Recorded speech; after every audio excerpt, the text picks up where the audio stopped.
There is widespread agreement among biblical scholars that the earliest material in the New Testament is not the Gospels themselves, but the letters tucked in behind them, the so-called epistles ascribed to St. Paul, the author of Hebrews, Peter, John, James and Jude. In total, there are 21 letters, and they purport to be the correspondence of the early church as it argued over the finer points of doctrine and organisation. This material amounts to around 60,000 words and is thus extremely important for telling us about the very earliest phase of the Christian movement.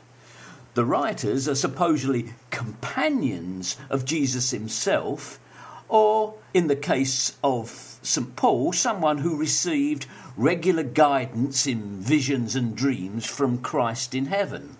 In a very real sense, then, they are our best guide and most reliable witness to the truth about Jesus.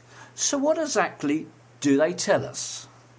Well, what is remarkable is what the letters don't tell us. For example, there is no mention in any of this material of Mary, the mother of Jesus, or for that matter, her husband Joseph. There is no mention of Nazareth or Bethlehem. There's no mention of a star, wise men from the east, a census, or anything at all to do with the virgin birth or the nativity at all. In all those 60,000 words, not a single aside or oblique reference is made to that wondrous event that we're to celebrate at Christmas. Perhaps even more remarkable is that in all those letters of the early church, there is no unambiguous mention of the crucifixion. Certainly not in the terms of it being an historical event.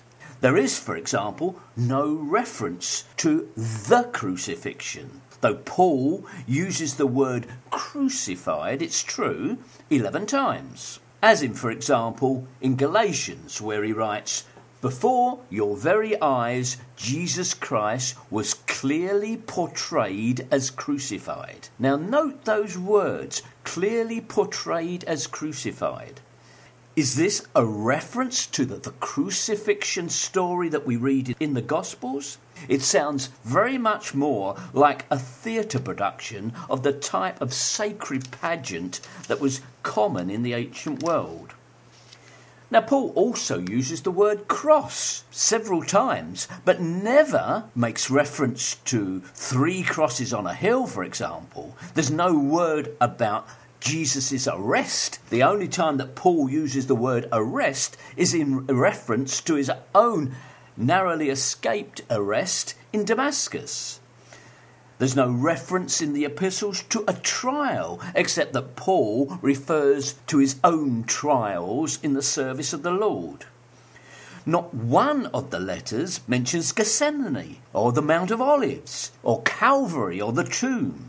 Perhaps most startling of all, besides a lack of an awareness of either the nativity or the passion of Jesus, is that none of the 21 epistles is aware of the disciples, and the letters are supposedly the correspondence between them. There is no mention, for example, in any of the letters of Matthew, purportedly the author of the first gospel. There is no mention of Andrew, of Simon, of Matthias, of Bartholomew, of Thomas, etc. There is not even mention of Judas Iscariot. Now, before anyone objects, "You're wrong, the epistles mention the apostles lots of times," let me stress, that is precisely the point. The epistles speak of apostles, not disciples. Paul calls himself an apostle, or refers to the apostles, more than 30 times. Peter also calls himself an apostle. Now, today, people often use the word disciple and apostle interchangeably, but actually there is a very important difference between them. A disciple is a follower, an apprentice or an acolyte of a master. But an apostle is a messenger the advocate of a cause. An apostle needs follow no master. He can be his own master. Now, what does that tell us about the claims for an historical Jesus? The first Christians styled themselves apostles, not disciples. They know nothing about any human Jesus at all, nothing about his birth, his life, or his death. That story is to be found in the Gospels, but the earliest Christians didn't know it at all, because it's not true, it's not history, it's more astounding rubbish from the New Testament.